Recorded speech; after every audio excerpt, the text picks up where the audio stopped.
오늘 오후 예배가 젊은이 예배인가요? 네, 그래서 다들 젊은이밖에 안 보여서 왜 다 젊으신 분들만 진짜 오는 자리인가 이렇게 또 생각이 되네요. 맞죠? 아무나 오셔서 또 이단 경계하는 시간들이 되었으면 좋겠는데 저는 이제 대구에서 이단 상담소를 운영하고 있습니다. 이단 상담소는 무엇을 하냐면 이단에 빠져 있는 사람들을 상담해서 다시 주님의 품으로 예수님에게 인도하는 일들을 하는 역할을 하고 있고요. 지금 이제 제가 상담을 한 사람들 그리고 상담을 해서 신천지에서 이제 다시 나오게 한 사람들, 물론 뭐 신천지만 하는 건 아니고요. 하나님의 교회나 JMS 통일교 사람들도 상담을 해서 이렇게 다시 주님의 품으로 나오게 하는 일들을 하고 있는데, 제가 그렇게 이단에 있는 사람들을 빼낸 게 한 300명 정도 이렇게 되는 것 같아요. 예, 그렇게 계속 상담을 하고 있는데 사실은 이제 제가 300명을 빼냈다라고 하는 게 굉장히 큰 숫자잖아요. 근데 1년마다 이단으로 가는 숫자는 몇 천 명이 됩니다. 몇 천 명씩, 몇 만 명씩 되는 경우가 있죠. 신천지가 이제 예전에 대구에서 10만 수료식 했잖아요. 그게 이제 1년에 10만 명이 새신자다 이렇게 이야기하는 거거든요. 그러니까 제가 빼낸 숫자는 사실은 신천지에 비하면 아무런 뭐 효과가 없는 거죠. 그래서 중요한 거는 신천지로 들어간 사람을 빼내는 거는 굉장히 어렵습니다. 근데 이제 제가 목사님과 이야기를 하면서 우리 안심교회는 아직 신천지에 빠진 사람이 없는 것 같아요라고 하는데, 그러니까 미리 빠지기 전에 예방하는 게 훨씬 더 중요하기 때문에 이렇게 이단 예방 교육을 했으면 좋겠다라는 생각이 듭니다. 여러분, 대구에서 신천지가 어느 정도 있는지는 혹시 알고 계십니까? 잘 모르시죠? 여러분 좀 체감할 수 있도록 제가 설명드리자면, 대구에 경북대 학생만 신천지만 뭐 JMS 하나님의 교회 뭐 여호와의 증인 뭐 다 빼고 신천지만 경북대 학생만 빠진 숫자가 700명 정도입니다. 그러면 이제 영남대학교나 뭐 계명대학교나 대구대학교는 다 없냐? 아니요. 그긴 다 1000명씩 있고요. 경북대학교가 제일 작은데 한 700명 정도다 이렇게 생각을 하시면 되고요. 그러면 이 친구들이 아침마다 모여서 뭘 하냐면 700명이 모여서 오늘 경북대를 신천지화하자 이렇게 기도하고 전도하는 일들을 이렇게 하고 있습니다. 그러니까 매일 그렇게 행동을 한다라는 거죠. 그래서 매일 그렇게 전도를 경북대 안에서 그렇게 전도를 하다 보니까 교회를 다니지 않았던 친구들도 그 사람들을 만나서 빠지는 경우가 있더라는 거죠. 제가 이제 최근에 상담했던 친구가 원래 교회를 다니지 않았던 친구인데 학교에 처음 이제 경북대를 입학하고 난 다음에 경북대에서 이제 캠퍼스를 거닐고 있는데 갑자기 어떤 여자 선배 한 명이 딱 찾아오더니 이렇게 이야기하더라고요. 그러니까 뭐라고 했냐면 과원에 편지 보내는 거 하는데 좀 도와줄 수 있을까요? 이렇게 이야기했대요. 그러니까 이제 이 20살인 친구가 대학교 오니까 이런 좋은 일도 하는구나 해서 편지 쓰는 걸 도와줬대요. 과원에 편지 쓰면서 희망을 가져라 이렇게 편지도 보내고, 그랬더니 이제 편지 보낸 거에 고맙다면서 또 여자 선배가 밥을 사겠대요. 그래서 이제 밥도 얻어 먹고 그 다음에 그 선배랑 학교 생활을 어떻게 하는지 뭐 그런 것도 듣고 막 이렇게 했는데, 또 어느 날 수강 신청을 하는데 수강 신청하는 게 굉장히 쉽지 않거든요.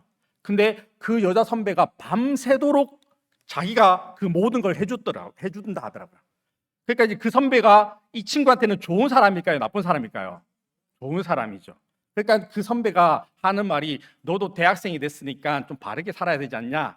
그러면서 뭐라고 이야기하면 자기는 교회를 다닌다. 그러니까 너도 교회를 다녔으면 좋겠다. 이렇게 이야기하면서 같이 성경 공부를 하자. 이렇게 이야기를 한 거죠. 그 성경 공부가 교회를 다니지 않는 사람들은 그게 바른 성경 공부인지 잘못된 성경 공부인지를 알 수가 있을까요? 없을까요? 없죠. 그러니까 성경 공부를 했는데 보니까 신천지 성경 공부를 1년 동안 한 거죠. 그렇게 되면 신천지화가 돼버리는 거죠. 그래서 이제 신천지에 빠지는 일들이 일어난다라는 거죠. 이렇게 대학생들이 다 빠지는 거예요. 여러분, 교회를 다니는 우리 이제 암심교회에 있는 이제 자녀들, 우리 다음 세대 이제 주일학교 아이들이 대학교를 가서 신앙생활을 할 때 신천지가 성경 공부를 가르칠 때 이것이 잘못됐다라고 하는 정도의 분별력이 있을까요? 없을까요?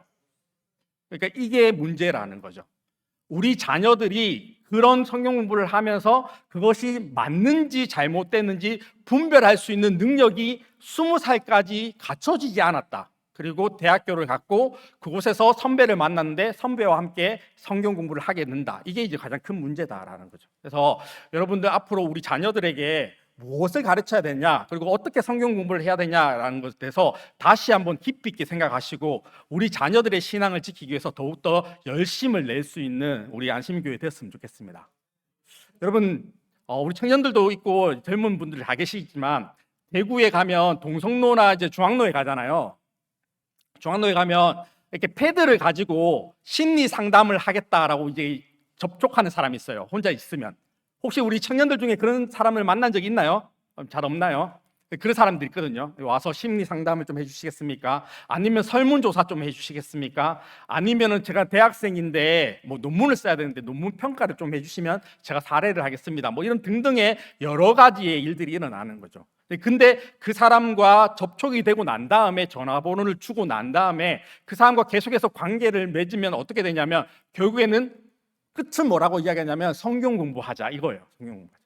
그러면 이제 신천지화가 되는 거죠. 여러분 시내 가면 혹시 이제 우리 이제 젊은 아이들은 알겠지만 시내 가면 온 몸에 이제 은색 칠을 하고 마임하는 친구들이 있어요. 혹시 본 적 있어요? 본 적 있어요? 네, 그 친구 신천지거든요. 그 친구가 신천지예요, 신천지. 그러니까 은색 칠하는 친구도 있고 금색 칠하는 친구도 있잖아요. 그렇게 하면서 마임을 하고 사람들에게 보이고 하는 왜 이렇게 놀래요? 본 적 있어요? 네. 그런 사람들이 신천지인데 우리는 그 친구들이 신천지라고 생각을 하지 않는단 말이죠. 그리고 이제 그 사람들과 뭐 옆에 이제 친분을 쌓게 되는 일들도 있고 뭐 이런 일들이 굉장히 많이 일어납니다. 그러면 그렇게만 신천지가 우리를 이렇게 포교 활동을 하느냐? 그렇지 않아요. 온갖 방법이 다 있습니다.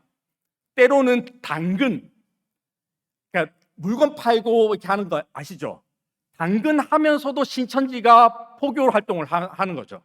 그러니까 물건 사고 팔면서 이걸 왜 팔려고 그래요? 우리 집 앞에 뭐 오시겠어요? 그리고 난 다음에 뭐 전화번호도 물어보고 이거 뭐 왜 그러냐 이렇게 물어보면서 서로 이제 친분을 쌓게 되고 그러면서 포교 활동을 하는 사람도 있고 그리고 등산하면서도 그렇게 포교 활동을 하는 신천지인들도 있습니다. 우리 청년들이 또 주의해야 될 것은 무엇이냐면 요즘에 대구에서 마라톤 대회를 하는 경우가 있잖아요. 근데 이제 대구시에서 하는 마라톤이 아닌 그냥 어떤 단체에서 주최하는 마라톤이 있을 수가 있어요. 그게 뭐냐면 위아런 달리기 하는 위아런이라고 하는 단체가 있어요. 그 단체는 신천지가 만들어 놓은 단체입니다. 근데 사람들이 그런데 가서 함께 마라톤을 하고 마라톤에 참여를 하면서 이제 그렇게 이제 단체가 되는 경우도 많다라는 거죠. 여러분 대구가 파워풀 대구, 뭐 컬러풀 대구 행사를 하지 않습니까? 그러니까 혹시 대구에서 그런 행사를 한다는 건 알고 계시나요? 그래서 우리는 뭐 잘 가지는 않죠.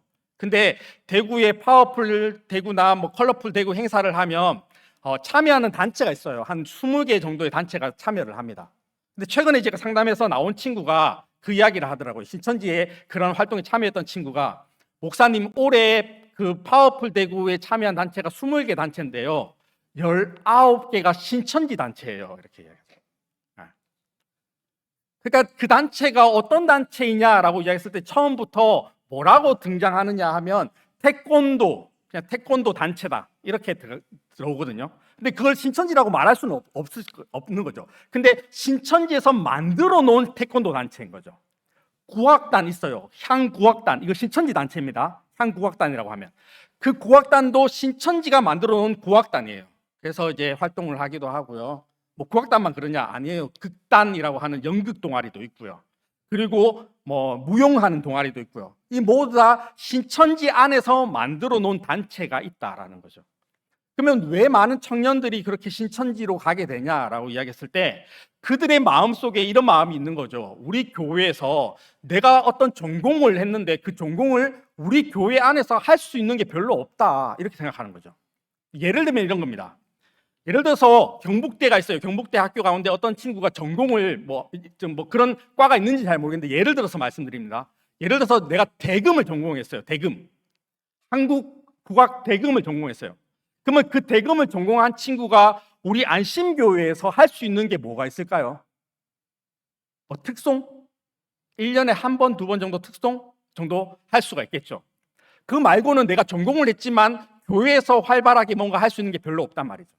근데 신천지는 내가 대금을 전공했습니다라고 했더니 그래? 그러면 국악을 전공한 애들 모아볼게 해서 국악단을 만들어 버리는 거예요. 그리고 대구시에서 돈을 받아요. 국악단 행사를 하면서. 그리고 활동하게 만들어주는 거죠. 그러니까 이제 많은 청년들이 왜 그렇게 신천지로 빠지냐라고 이야기했을 때 그냥 신앙과 별개로 내가 전공하고 내가 하고 싶었던 것들을 하게끔 해주는 곳이 어디냐 하면 신천지라고 생각하는 거죠. 여러분 JMS는 안 그럴까요? 똑같습니다. JMS의 연예계 쪽으로 활동하는 사람들이 굉장히 많습니다. 그래서 그렇게 빠지는 거죠. 통일교는요? 통일교는 없냐? 아니에요. 유니버설 발레단이라고 하는 단체 자체가 통일교 거지 않습니까? 그러니까 이제 이런 식으로 계속해서 문화적인 활동을 할 수 있도록 만들어주면서 계속 그들의 신앙도 하게끔 만들어주는데 그 신앙이 잘못된 신앙인 이단 교리를 가리키는 신앙을 계속해서 하게끔 하는 곳이 어디냐 하면 오늘날의 이단 사이비가 그렇게 하고 있다라는 거죠. 여러분 그러면 왜 그들이 신천지나 하나님의 교회나 JMS에 빠질까요? 뭐 터무니없는 거에 빠질까요? 그렇진 않다라는 거죠. 여러분 제가 오늘 여기 이제 목사님을 통해서 전화를 받고 초청이 돼서 왔습니다. 여러분 제가 그래서 이단 강의를 하거든요. 여러분 한번 생각해 보십시오. 저기 앞에 있는 이동원 목사라는 사람이 신천지 강사하면 어떡할 겁니까? 생각해 본 적 있습니까? 생각해 본 적 없죠? 그러면 안 되죠. 만약 여러분이 그런 생각을 안 해본 거예요. 왜? 담임 목사님이 소개해 주셨으니까. 근데 만약에 그 사람이 신천지인이라면 어떻게 될까요? 난리가 나는 거잖아요. 그렇죠? 여러분 제가 진짜 목사일까요? 의심해 본 적 있습니까? 없잖아요. 그러면 안 돼요. 지금부터는 우리가 그냥 좋은 게 좋은 거다 이렇게 생각하면 안 된다니까요. 아, 저 사람도 혹시 이단일 수 있으니까 항상 경계하는 마음을 가지고 우리가 대처를 하고 이렇게 예방을 해야 되지 우리 교회는 신천지 없으니까 괜찮아요 라고 하면 예방을 할 수가 없단 말이죠. 그러니까 우리 교회에 신천지가 들어왔을 때 우리는 어떻게 예방하고 어떻게 교육할 건가 여기에 대한 민감성을 가지고 우리가 준비가 돼야지만 그 사람들이 들어와도 이거 신천지네 잘못됐네 이렇게 해서 우리는 내쫓을 수 있단 말이죠. 근데 그런 걸 하지 않는 교회는 너무나도 쉽게 들어갈 수가 있다는 거죠. 그러니까 신천지가 교회로 들어오는 방법은 굉장히 쉬워요. 여러분 안심교회에 만약에 신천지가 들어온다라고 이야기했을 때 여러분 그 새신자를 걸러내는 어떤 장치가 있습니까? 신천지를 걸러내는 장치가 있습니까? 없잖아요. 그러면 신천지 사람들이 만약에 한 500명이 새신자라고 하고 안심교회 등록하겠다고 해요. 그럼 여러분 어떻게 할 겁니까? 다 받아줄 겁니까? 걸러낼 수 있는 장치가 없잖아요. 그럼 받아줄 수도 없고 안 받아줄 수도 없고 그러니까 이런 문제가 생긴다라는 거죠. 그래서 오늘 제가 여러분들한테 말씀드리는 이단들이 말하는 게 무엇인가 그들이 말하고 있는 핵심이 어떤 것인가를 여러분들이 좀 잘 듣고 만약에 우리 교회에 그런 사람이 왔는데 이런 이야기를 한다라고 하면 이 사람은 신천지구나 하면서 우리가 그 사람을 걸러낼 수 있고 교육시킬 수 있는 정도의 어떤 예방을 할 수 있어야 된다라는 거죠.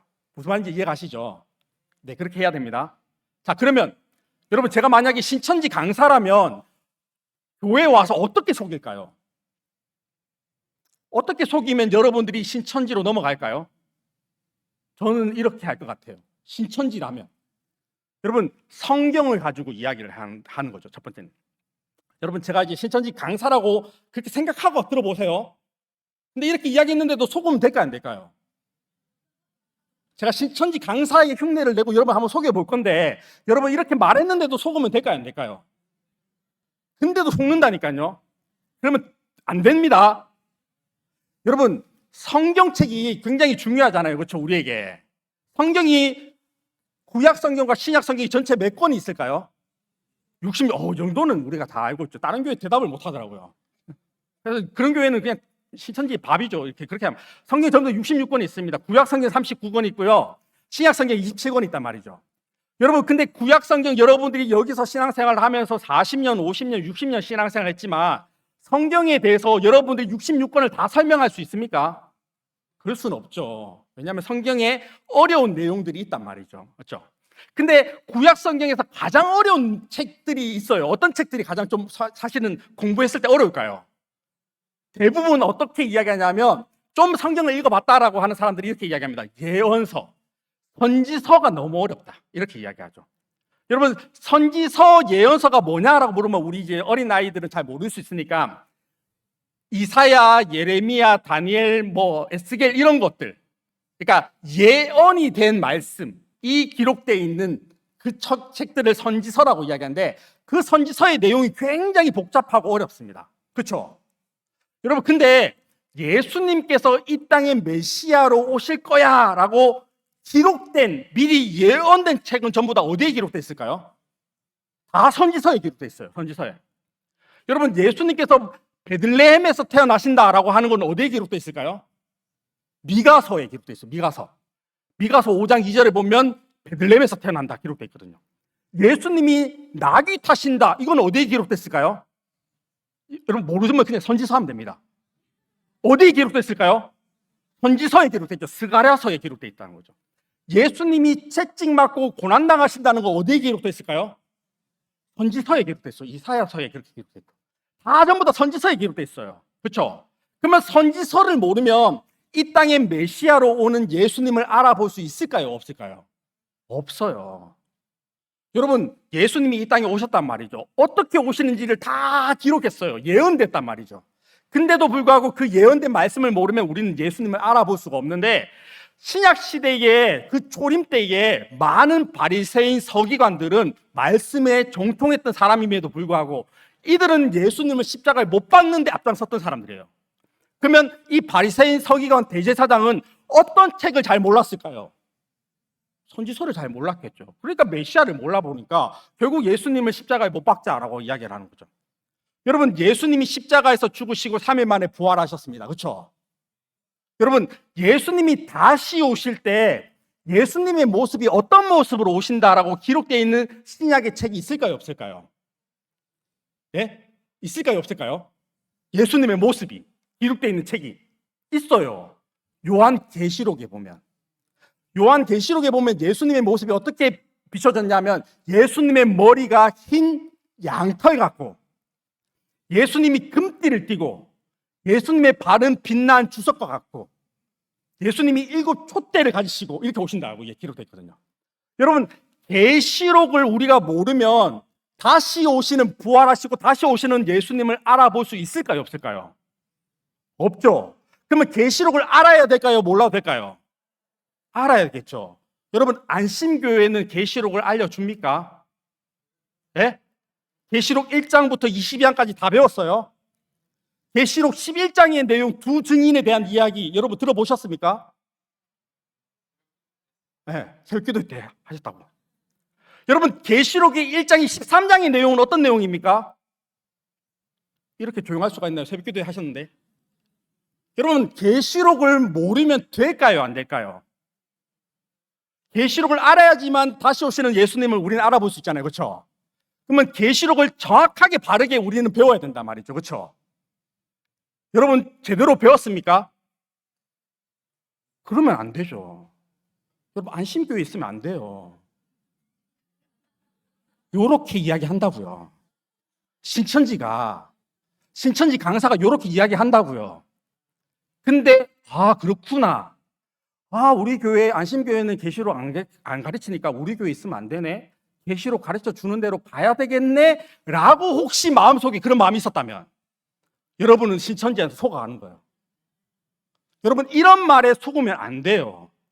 이거는 전부 다 가짜입니다. 가짜. 여러분 우리가 다시 오시는 그 예수님을 봐야 되죠.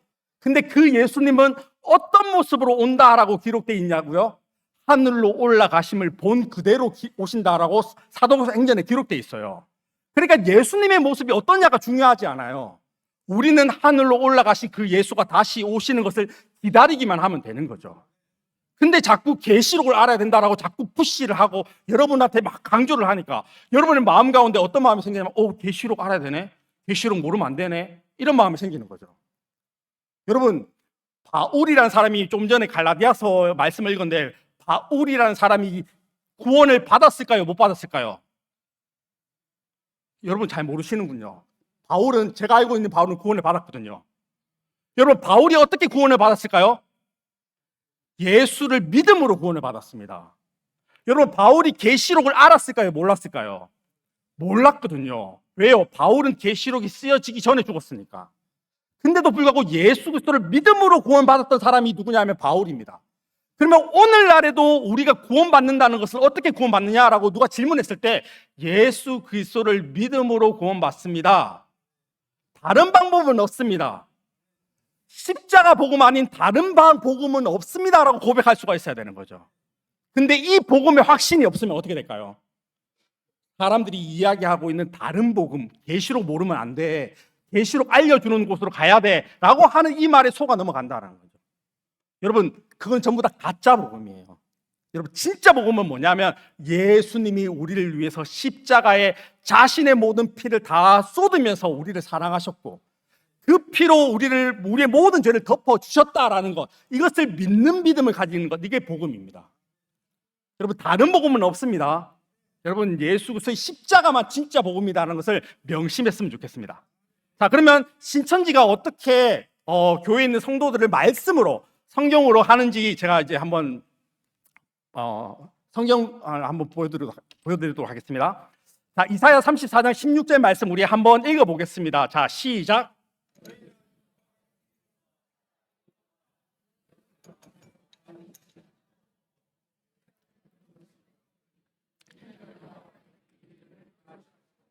영이 이것들을 모으셨습니다.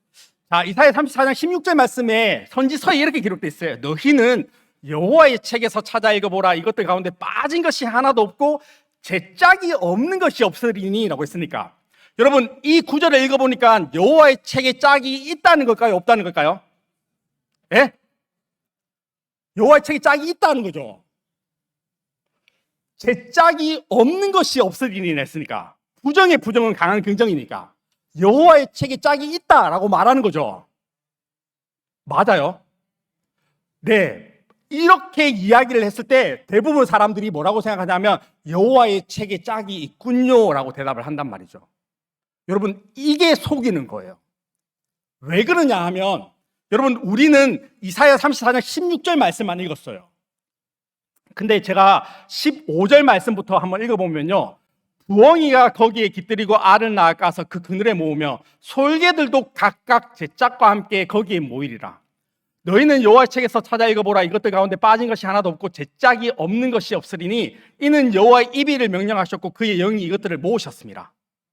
여호와께서 그것들을 위하여 제비를 뽑으시며 그의 손으로 줄을 띄어 그 땅을 그것들에게 나누어 그들이 영원히 차지하며 대대로 거기 살리라. 여러분, 우리가 지금 15절부터 17절까지 다 읽어보니까 여호와의 책에 짝이 있다는 것을 찾으라는 걸까요? 아니면 동물들의 짝이 있다는 것을 여호와의 책에 찾아보라는 걸까요? 후자죠. 무슨 말인지 이해가십니까? 성경에는 여호와의 책의 짝을 찾아라고 말하지 않아요. 동물들의 짝이 있다는 것을 여호와의 책에 찾아보라고 이야기하는 거죠. 근데 우리가 16절만 읽어보니까 여호와의 책에 짝이 있구나라고 생각하게끔 만들어낼 수 있는 구절을 갖다 보여주는 거죠. 사람들에게 이야기합니다. 여호와의 책에 짝이 있다, 이렇게 말하는 거죠. 이게 신천지가 가장 먼저, 신천지뿐만 아니라 통일교, 하나님의 교회, 제임스 다 똑같이 이렇게 이야기합니다. 이사야 34장 16절에 여호와의 책에 짝이 있다. 이게 여호와의 책에 짝이라는 교리를 만들어낸 거예요. 그러면서 짝을 찾는 걸 보여주는 거였거든요. 자, 그러면 신명기 28장 13절 말씀을 한번 읽어보겠습니다. 자, 시작. 위에만 있고 아래에 있지 않게 하시리니 오직 너는 내가 오늘 내게 명령하는 내 하나님 여호와의 명령을 듣고 지켜 행하면, 여호와께서 너를, 신명기 28장 가운데 이렇게 이야기합니다. 여호와께서 너를 머리가 되고 꼬리가 되지 않게 하시며, 여러분, 우리가 자녀들 위해서 기도할 때 이렇게 기도한단 말이죠. 머리가 되고 꼬리가 되지 않게 하시며. 여러분, 머리가 되라고 했는데 머리는 뭘까요? 꼬리가 되지 않게 하시면 했는데 꼬리가 왜 되면 안 될까요? 이거를 찾는 거예요. 이사야 9장 15절 말씀 읽어보겠습니다. 시작. 곧 장로와 존귀한 자요 그 꼬리는 곧 거짓말을 갖춘 선지자. 여러분, 머리가 되라는 것은 뭐가 되라는 걸까요? 네? 그쵸? 장로와 존귀한 자가 되라는 거고, 꼬리가 되지 말라는 것은 뭐가 되지 말라는 걸까요? 거짓말을 가르치는 선지자가 되지 말라는 거다. 여러분, 우리가 자녀들을 위해서 기도할 때 머리가 되라고 하는 것은 뭐가 되라는 걸까요? 꼬리가 되지 말라고 기도했는데 그건 뭘까요? 어떤 걸 되면 안 된다는 걸까요? 요렇게 적용하면 안 됩니다. 요거 신천지 성경 공부 방법이에요. 지금 제가 이야기하는 게. 여러분, 신천지가 단어를 가지고 연결을 시켜요. 계속 짝을 찾아서. 그래서 머리라는 단어는 장로와 종긴 자라는 걸 이사야서에 찾아요. 꼬리는 거짓말을 가르치는 선지자라는 단어를 이사야에 찾는단 말이죠. 그리고 난 다음에 신명기에 이걸 대입시켜서 갖다 넣는 거예요. 그러면서 머리가 되라는 것은 장로와 존귀한 자가 되라는 거고, 꼬리가 되지 말라는 것은 거짓말을 가르치는 선지자가 되지 말라는 거다. 이런 식으로 해석을 해요. 근데 이렇게 해석을 하면 될까요? 안 될까요? 제가 안 된다고 했잖아요. 그렇죠? 근데 이렇게 말하지 않고 들으면, 사람들이 이렇게 배워버리면 어떻게 될까요? 이게 그런 줄 알아요. 왜 이렇게 말하면 안 될까요? 여러분, 신명기는 누가 썼어요? 모세가 썼죠. 이사야서는요? 이사야가 썼단 말이죠. 그러면 신명기를 쓴 모세가 쓴 신명기하고 이사야가 쓴 그 내용하고 그 배경적인 연도 차이가 어느 정도 나냐면 어마어마하게 많은 연도의 차이가 나요. 배경도 다릅니다. 여러분, 신명기 내용은 우리 너무 잘 아는 말씀이에요. 나가도 복 받고 들어와도 복 받고. 어떻게 하면? 하나님의 말씀대로 살면 네가 나가도 복 받고 들어와도 복 받고, 꾸어주지만 꾸지 않는 나라 만들어줄 거야. 위에만 있고 아래 있지 않고 머리가 되고 꼬리가 되지 않는 나라, 하나님의 말씀대로 살면 복 받는다라고 하면서 그 이야기가 신명기의 말씀이 기록되어 있어요. 여러분, 이사야 9장 15절 14절 말씀은 어떤 내용이냐면요, 하나님께로 올바르게 인도하지 않는 지도자들, 백성들을 올바르게 하나님께로 인도하지 않는 지도자들, 장로, 선지자들 다 내가 멸할 거야. 가만 안 둘 거야. 그들이 주님께로 인도하지 않았고 하나님께로 인도하지 않았으니까 이들은 잘못된 지도자야. 내가 다 끊어버리실 거야. 이런 내용이란 말이죠. 내용 자체가 완전히 다름에도 불구하고 머리라는 단어와 꼬리라는 단어만 가지고 두 개를 연결시켜서 여러분에게 가르쳐 주는 거예요. 근데 대부분 사람들이 이게 배경적인 걸 공부를 하고 뭐가 잘못된 줄 알아야지만 이렇게 말하면 안 되는구나 라고 생각하는데, 그걸 모르는 사람들은 이렇게 적용을 하면서 뭐라고 생각하면 머리가 지금까지 뭔지를 몰랐는데 장로와 존귀한 거구나. 꼬리가 이때까지 뭔지는 몰랐는데 거짓말을 가르친 선지자가 꼬리구나. 이렇게 생각을 한다는 거예요. 그러면서 잘못된 성경관을 가지기 시작한다는 거죠. 여러분, 이게 성경의 짝이다라는 단어를 가지고 지금 연결시켜서 계속해서 파생돼서 나타나는 이제 성경 해석법이에요. 자, 마태복음 13장 31절, 32절 말씀도 한번 읽어보겠습니다. 시작.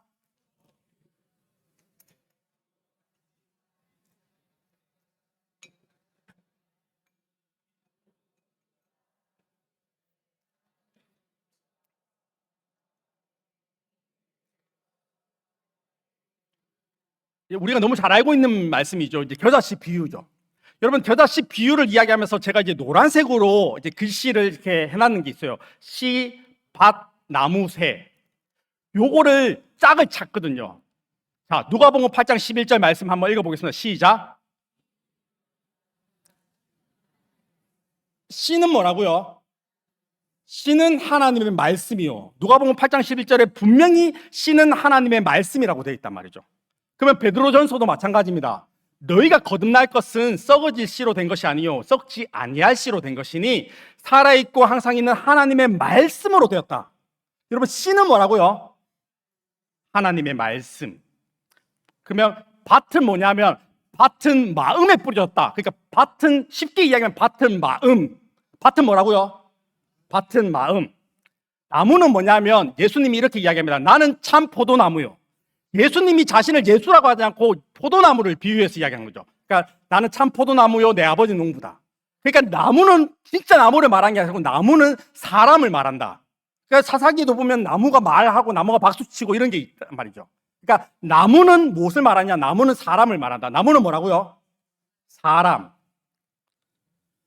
자, 하늘이 열리고 하나님의 성령이 비둘기 같이 이렇게 이야기했으니까 새는 뭐냐면 새는 영이다.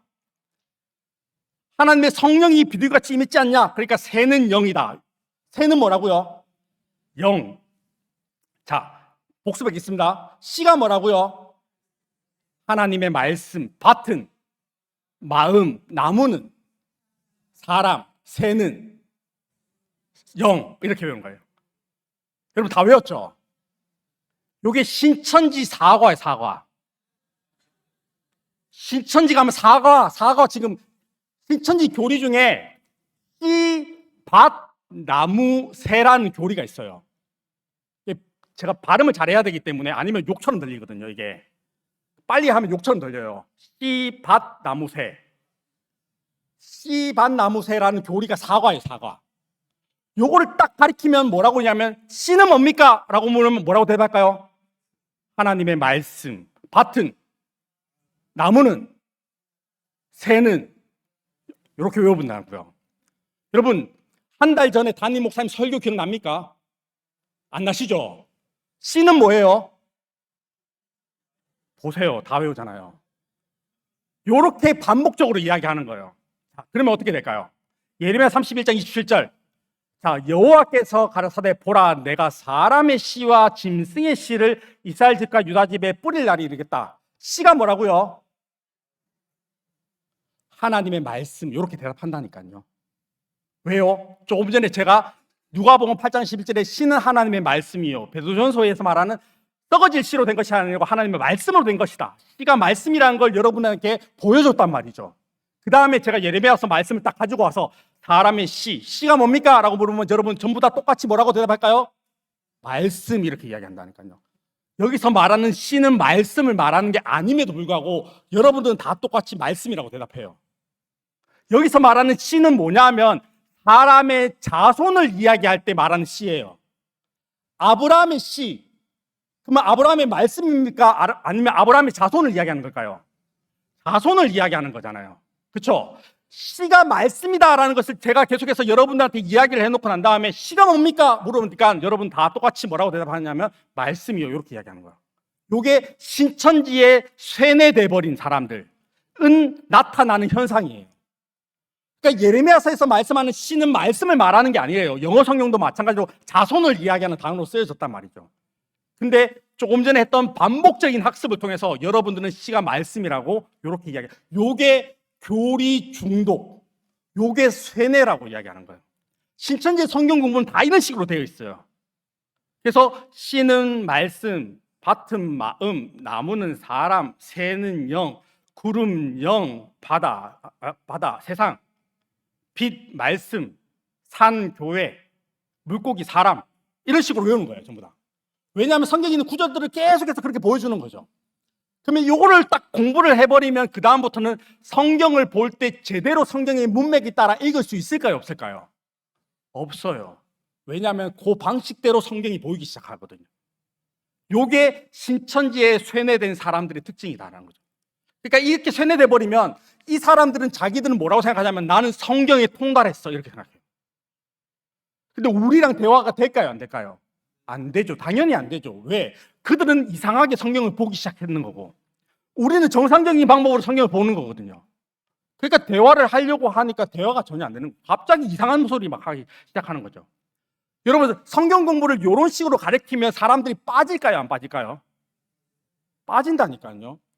여러분 여기 계신 분들이 예방을 위해서 우리가 미리 들었기 때문에 제가 요게 이렇게 하면 잘못됐습니다. 요거는 틀렸습니다. 요렇게 말하는 신천지입니다. 라고 말하니까 여러분들이 잘못된 줄 알지.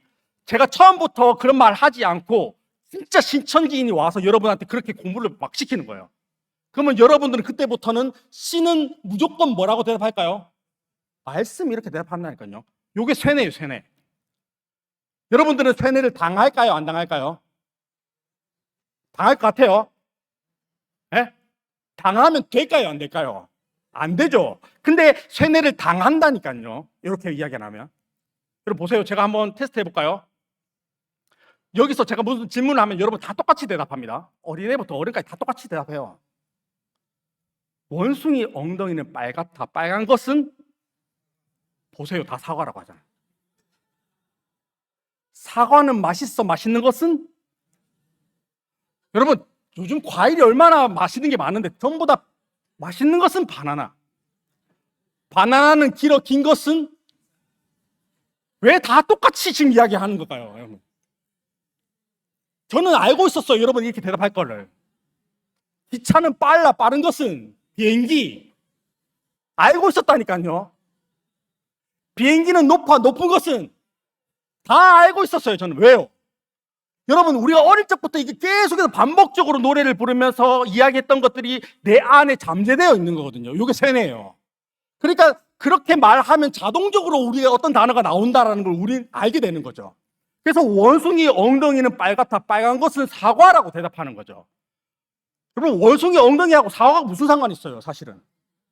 아무 상관이 없거든요. 근데 만들어내는 거예요. 말도 안 되는 걸 만들어내는 거예요. 원숭이 엉덩이가 빨간데 빨간 것은 사과래. 사과는 또 맛있대. 사과를 싫어할 수도 있잖아요. 그렇죠? 사과는 맛있는데 맛있는 것은 그냥 사과라고 하면 되지. 또 바나나래 갑자기. 근데 바나나는 또 길다. 긴 것은 또 귀찮아라고 이야기하고. 여러분, 말도 안 되는 거 연결 고리를 만드는 거거든요. 여러분, 신천지 성경 공부가 이런 식이에요. 신은 말씀. 이렇게 이야기를 하면서 계속해서 여러분들한테 반복적으로 이야기를 하는 거죠. 그러면 이걸 공부를 한 사람들은 죽었다 깨어나도 전부 다 신은 뭐냐라고 물으면 다 말씀이라고 대답해요. 밭은 뭐라고요? 보세요. 다 하잖아요. 그렇게.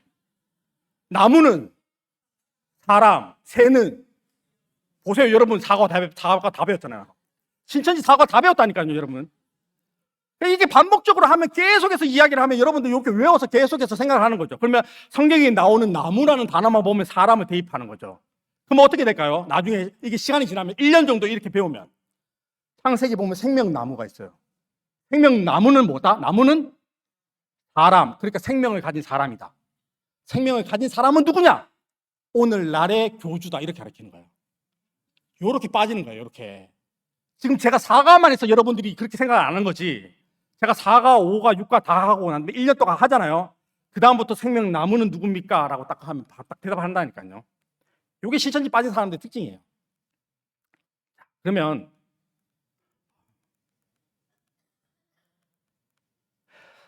자, 신천지의 교리 중에 시대별 구원자라는 교리가 있어요. 시대별 구원자.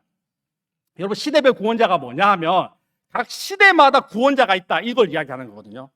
여러분, 제가 한번 우리 이제 안심교회 성경적인 수준이 어느 정도인지 제가 한번 이제 물어보겠습니다. 여러분, 하나님께서 세상을 만드셨잖아요. 그렇죠?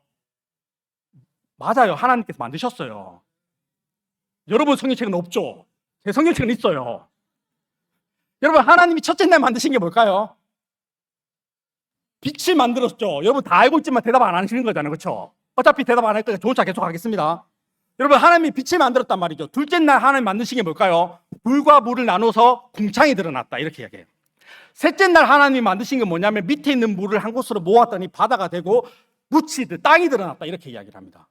넷째 날 하나님 만드신 거는 해와 달과 별을 만드셨고 빛을 주관하게 하는 해와 달과 별을 만드셨고, 다섯째 날은 공중의 새와 물고기를 만드셨다. 여섯째 날은 하나님이 뭘 만드셨을까요? 사람과 동물들을 만드셨다. 이렇게 기록하잖아요. 여러분, 요거를 신천지는 어떻게 이제 해석하냐면 이걸 비유다, 성령이 짝을 찾아야 된다 이렇게 이야기하면서 빛을 첫날 만들었는데, 첫날 빛을 만든 빛은 뭐냐면 주의 말씀은 내 길에 뭐다? 빛이다. 내 발의 등이고 내 길의 빛이다 라고 이야기했으니까 빛은 말씀이라고 가르치는 거예요. 그러니까 하나님이 첫째 날 만든 거 진짜 빛을 말하는 게 아니다. 이건 비유다, 비유. 빛을 만드는 게 아니라 이거는 말씀이다, 말씀. 말씀을 이야기하는 거고, 말씀을 받은 사람이 있다. 누구냐 하면 아담이 첫 번째 사람으로 그 말씀을 받았다. 둘째 날 물과 물을 나눴다라고 이야기하는데 물 말씀이라고 배웠거든요. 그 가운데 말씀을, 물 가운데 말씀을 받은 사람이 있다. 누구냐 하면 노아다, 노아. 하나님께서 노아에게 방주를 지으라고 말씀하셨지 않냐. 셋째 날 땅이 드러났다. 그 땅 가운데 말씀을 받은 사람이 있다. 누구냐 하면 아브라함이다. 약속의 땅, 가나안 땅으로 하나님께서 가라고 하셨지 않냐. 넷째 날 해와 달과 별, 이거는 비유다. 이스라엘을 이야기하는 거다. 해와 달과 별이 내게 절하는 꿈을 꾸는 요셉의 꿈이 있잖아요. 이스라엘 지도하는데 말씀을 받은 사람이 있다. 누구냐면 모세다. 모세. 다섯째 날 새가 날아라 했는데 새가 뭐다? 새가 영이자 성령. 성령이 함께하는 가운데 말씀을 받은 사람이 있다. 누구냐면 예수다. 예수. 마지막 사람이 있다. 그 사람이 말씀을 받았다. 그 사람이 누구다라고 가르칠까요? 신천지에서 이만희라고 가르치는 거야. 여러분, 성경 창세기를 이렇게 배워본 적 있어요? 없어요? 없죠. 처음 듣죠. 근데 딱 들어보니까 창세기 하나님의 천지 창조를 다 외울 수 있겠죠. 하나님이 만든 게 첫째 날 뭐라고요? 빛. 둘째 날 궁창, 물. 셋째 날 땅. 넷째 날 해와 달과 별. 다섯째 날 새. 여섯째 날 사람. 보세요. 여러분, 이때까지 다 못 외웠던 거 제가 외우게 했잖아요. 빛, 말씀 받은 사람 누구? 첫 번째 사람 아담. 물, 말씀 받은 사람 누구라고요? 세 번째 땅, 말씀을 받은 사람, 가나안 땅으로 가라고 했던 사람 누구라고요? 아브라함. 넷째 날 말씀을 받은 사람 누구? 다섯째 날 말씀 받은 사람 누구? 여섯째 날 말씀 받은 사람 누구? 끝난 거예요, 이러면. 이러면 끝난 거죠, 뭐. 씨, 밭, 나무, 새 배웠죠. 시대의 구원자 마지막 사람 이만이라고 배웠죠. 그러면 이제 신천지 다 외운 거죠, 여러분들. 여러분, 요런 식으로 빠진다니까요. 여러분, 성경을 요런 식으로 가르쳐 주면 될까요, 안 될까요? 안 돼요, 안 돼. 이건 가짜예요. 여러분, 근데 사람들은 뭐라고 생각하냐면, 신천지에 간 사람들이 우리 교회 목사님은 이거 모르니까, 시대의 구원자가 누군지를 모르고 어떤 내용이 성경인지 모르니까 이때까지 창세기를 그렇게 안 가르쳤어. 근데 신천지 가보니까 창세기를, 천지 창조를 비유로 딱 해서 알려주니까 딱딱 맞네, 이렇게 이야기해요. 물, 말씀, 누구? 노아. 딱딱 맞잖아요. 땅, 말씀, 누구? 딱딱 맞죠? 요렇게 외우는 게 잘못된 거라니까요. 여러분, 이게 맞으면 목사님이 왜 안 가르쳐 줬을까요? 여러분, 이게 말이 안 되니까, 이렇게 말하는 게 말이 안 되니까 목사님이 안 가르쳐 주는 거지, 목사님이 몰라서 안 가르쳐 준다고 신천지 가면 그렇게 배우는 거예요. 여러분, 이게 사기예요. 성경 가지고 여러분의 신앙을 잘못되게 인도하는 사기꾼들이라니까요. 근데 사람들은 이런 이야기를 배우면서 뭐라고 생각하냐면, 와, 성경 재밌다. 와, 성경 너무 재밌어요. 성경 이야기 해줄 때마다 나는 너무 재밌어요. 와, 씨 말씀 너무 재밌어요. 밭, 마음. 나무는 사람. 보세요. 너무 재밌죠? 그러면서 뭐라고 생각할까요? 꿀송이처럼 단 게 바로 이런 거구나, 이렇게 생각해요. 신천지 빠진 사람들이 다 그렇게 생각한다니까요. 그러면서 자기들은 성경을 굉장히 통달한 것처럼 우리는 알고 있다라고 생각하게끔 만들어버리는 거죠. 그리고 일반 교회, 이런 안심교회는 성경을 모르는 사람이다 생각하는 거예요. 그러니까 그들이 우리를 바라볼 때 어떤 마음으로 바라볼까요? 불쌍한 사람들, 성경도 모르고 계시록도 모르고 성경의 시가 말씀인 비유도 모르고 천지 창조가 비유인데 그것도 모르고 이렇게 생각하는 거예요. 여러분, 우리가 볼 때 그들은 어떤 거냐면 사기당하고 있는 거거든요. 성경을 가지고 잘못되게 성경을 보게 하는, 사기당하고 있는데도 불구하고 그들은 우리를 바라볼 때 어떻게 생각하냐면 불쌍한 사람들, 이렇게 생각하는 거죠. 여러분, 불쌍한 건 우리가 아니에요. 누구냐면 신천지에 속아 넘어간 그 사람들이 불쌍한 거죠. 왜냐하면 우리는 뭘 가지고 있기 때문에, 진짜 복음과 진리를 가지고 있기 때문에 우리가 진짜 행복한 사람인 거죠. 근데 그 사람들은 가짜를 진짜처럼 믿으면서 살아간다라는 거죠. 여러분, 제가 오늘 오기 전에 장로님들하고 몇 번 이야기를 하다가 그런 이야기를 한 적이 있습니다. 제가 그렇게 이야기했습니다. 가짜는 진짜처럼 행동하고 진짜는 가짜처럼 행동하니까 문제가 됩니다, 이렇게 이야기를 했어요. 그게 무슨 말일까요? 여러분, 신천지는 전도를 하기 위해서 매일마다 전도를 해요. 매일 나옵니다. 매일. 근데 진짜인 우리는 매일 나갑니까? 아니잖아요. 그렇죠? 우리는 일주일에 한 번씩 날 때 가는 거죠. 여러분, 신천지에 가면 신천지 학생들 20살, 21살 이런 친구들이 매일 전도를 해요. 여러분, 안심교회 20살, 21살은 매일 전도를 합니까? 안 하잖아요. 그래서 제가 한 말이 그거예요. 진짜는 가짜처럼 살아가고 가짜는 진짜처럼 살아가니까 문제가 생긴다는 거죠. 여러분, 그럼 우리는 이제 앞으로 어떻게 해야 될까요? 진짜를 알기 때문에 진짜가 무엇인지를 가지고 살아가는 삶을 살아내야지만 이 안심지역 가운데 진짜 하나님의 사람들을 다시 주님의 품으로 인도할 수 있다라는 거죠. 만약에 그렇지 않으면 우리는 다 뺏기는 거예요. 여러분, 제가 주어진 시간이 1시간밖에 안 돼서 여러분 이 말씀만 하고 마치겠습니다. 여러분, 사람들이 속이는 성경 공부에 이런 거에 여러분 집중할 필요가 없어요. 우리는 뭘만 이야기하면 진짜 예수 그리스도와 진짜 복음만 우리는 관심 가지면 된다라는 거죠. 여러분, 그래서 제가 쉽게 설명을 드리자면 이런 겁니다. 여러분, 태평양 한가운데 제가 빠졌습니다. 태평양 한가운데 제가 빠졌어요. 여러분, 제가 헤엄을 쳐서 육지까지 올 수 있는 확률이 있을까요? 없죠. 여러분, 이거는 뭐 수영을 아무리 잘해도 올 수가 없는 거죠. 그렇죠? 여러분, 제가 아무리 수영을 잘해서 헤엄을 친다고 해서 육지까지 올 수 있는 확률은 없어요. 이건 제로 그냥 죽을 수밖에 없는 거죠. 여러분, 근데 만약에 제가 헤엄을 쳤다고 칩시다. 그리고 육지까지 도착했다라고 칩시다. 그럴 수는 없지만 여러분, 제가 육지까지 딱 도착하자마자 딱 올라가서 나 구원받았어 이런 단어를 쓸까요? 안 쓸까요? 안 씁니다.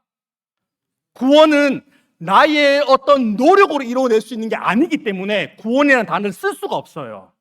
여러분, 제가 아무리 헤엄을 잘 친다고 해서 헤엄을 쳐서 육지까지 도착했다고 해서 육지까지 도착했을 때 나는 구원받았어 라는 단어 자체를 쓸 수가 없다니까요. 왜냐하면 그거는 나의 노력으로 이뤄낸 거니까.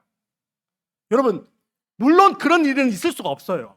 근데 우리가 그러면 그 바다 한가운데서 육지까지 올 수 있는 방법은 뭐냐 하면요, 내가 잘나서 되는 게 아니에요. 나처럼 바다에 빠져있는 다른 사람의 말을 들으면 될까요? 안 될까요? 여러분도 바다에 빠져있고 저도 빠져있어요. 여러분들이 제 이야기 들으면 여러분 육지까지 갈 수 있습니까? 없잖아요. 그러면 죄인이 죄인의 말을 들으면 될까요? 안 될까요? 안 돼요. 그러면 누구의 말을 들어야 되냐면 바다에 빠져있는 누군가가 아닌 바다 바깥쪽에 있는 누군가, 죄에 빠져있는 사람이 아닌 죄 바깥쪽에 있는 죄가 없는 누군가, 그 사람이 나에게 찾아와야 되는 거죠. 그 사람이 헬기를 가지고 나에게 찾아오든지 그분이 먼저 나에게 찾아와서 내가 있는 곳까지 오셔야 되는 거예요. 그리고 그분이 저에게 찾아와서 손을 내밀었을 때 제가 그분의 손을 꼭 붙잡고 믿음으로 그분이 나를 살려줄 것이라는 걸 꼭 붙잡고 있을 때 그 사람이 나를 바다에서 건져서 육지까지 딱 데려다 줬을 때 그때 우리는 무슨 단어를 쓸까요? 구원받았다라는 단어를 쓰는 거예요. 여러분, 구원은 나의 노력으로 되는 게 아니에요. 그러면 누구의 행함으로 되냐면 나처럼 바다에 빠져있는 누군가가 아닌 바다 바깥쪽에 있는 그분이 누구냐면 예수 그리스도시다. 그 예수 그리스도가 나에게 찾아오셨을 때 내가 예수님의 손을 딱 붙잡았더니 그 예수님이 나를 건져서 천국으로 딱 집어넣어 줬을 때 그때 우리는 무슨 단어를 쓸까요? 구원이라는 단어를 쓴다는 거예요. 여러분은 구원을 받았습니까? 아니면 구원을 받아야 됩니까? 여러분, 어떻게 구원을 받았습니까? 예수 그리스도를 믿음으로 구원을 받았죠. 바울은 어떻게 구원을 받았을까요? 예수님을 믿음으로 구원을 받았습니다. 여러분, 이 방법 말고는 다른 방법이 없다라고 성경은 이야기해요. 여러분, 예수 그리스도를 믿고 예수 그리스도를 붙잡는 것 외에는 다른 방법이 없어요. 구원을 받기 위해. 그래서 우리는 바다에서 한 게 아무것도 없는 거예요. 죄라는 바다에 우리는 빠져서 우리가 한 게 뭐가 있습니까? 여러분, 구원받기 위해서 여러분 한 게 있습니까? 아무것도 없어요. 여러분이 한 거라고는 내가 죄인이구나, 나는 죄에 빠져 있는 존재구나 라는 걸 인식한 것밖에 없다니까요. 여러분이 아무리 그것을 벗어나려고 노력하고 헤엄쳐봤자 여러분들 천국에 들어갈 수가 없어요. 헤엄치면 칠수록 우리는 더 빨리 죽을 수밖에 없는 존재니까. 여러분들 구원을 받기 위해서 한 게 있을까요? 없을까요? 없어요. 근데 나는 아무것도 안 했는데 나를 살리기 위해서 예수 그리스도 그분이 무언가를 하기 시작하셨어요. 하나님과 동등됨을 취할 것으로 여기지 않으시고 그 하나님이 이 땅에 사람으로 오셔서 우리를 살리기 위해서 그 예수가 사람이 되셨고요. 그 예수가 우리를 살리기 위해서 그 예수가 골고다 언덕길을 걸어가셨고, 그분이 십자가에 지시기 위해서 그분이 가시 면류관 쓰셨고, 채찍 맞고, 그분이 뺨 맞고, 그분이 침뱉음 당하시고, 그분이 십자가에 죽으시고, 그분이 모든 걸 다 하셨어요. 여러분이 한 게 있습니까? 없잖아요. 우리가 한 게 아무것도 없어요. 예수님이 다 하셨어요. 그리고 예수님이 십자가에 죽으시면서 자신의 피를 다 쏟아내셨고, 예수님이 3일 만에 살아나셨습니다. 그리고 예수님이 우리에게 하시는 말씀 뭐냐면, 내가 너를 위해서 이렇게 십자가에 죽는다는 건 믿어? 이렇게 묻는 거예요. 여러분, 우리는 아무것도 한 게 없거든요. 그리고 우리가 이제 할 수 있는 건 뭐냐면 예수님을 믿는 것밖에 없어요. 그래서 예수님 저는 믿습니다. 내가 한 게 아무것도 없고 예수님 당신이 나를 건지기 위해서, 나를 천국으로 인도하기 위해서 예수님 당신이 모든 걸 하셨습니다 라고 고백하는 것, 이것을 뭐라고 이야기하냐면 은혜다, 이렇게 이야기하는 거예요. 여러분, 우리의 구원은 나의 잘남이나 나의 능력으로 된 것이 아니라 예수 그리스도의 은혜로 된다는 것을 믿으시기 바랍니다. 여러분, 예수님이 모든 걸 다 하셨어요. 그래서 예수님을 믿기만 하면 우리는 구원받았다라고 이야기를 할 수 있는 거죠. 사랑하는 성도 여러분, 여러분은 구원을 받았습니까? 구원을 받아야 됩니까? 여러분, 예수님 믿음으로 구원 받은 거 확신하십니까? 여러분, 구원 받았다고 하니까 제가 또 이단 강사가 돼갖고 여러분 한번 속여봐야죠. 속으면 안 됩니다. 여러분, 구원 다 받았잖아요, 그렇죠? 여러분, 근데 구원 받았는데 우리 새벽 기도에 빠지면 될까요, 안 될까요? 혹시 새벽 기도에 빠지시는 분들 구원 받았잖아요. 새벽 기도에 빠지면 될까요, 안 될까요? 오셔야 되겠죠. 여러분, 교사로 섬겨야 돼요, 안 섬겨도 돼요?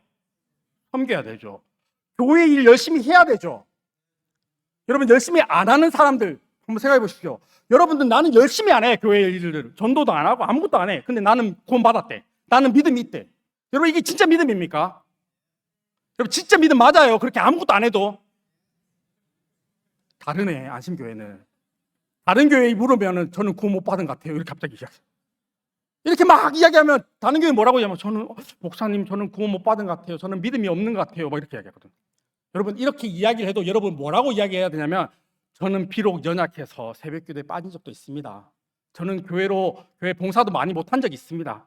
하지만 나의 구원은 예수 그리스도를 믿음으로 된 것이지 어떤 교회의 열심을 낸 것으로 된 게 아니라는 것을 저는 확신합니다 라고 말할 수 있어야 되죠. 여러분, 이러면 또 새벽 기도 다 안 옵니다.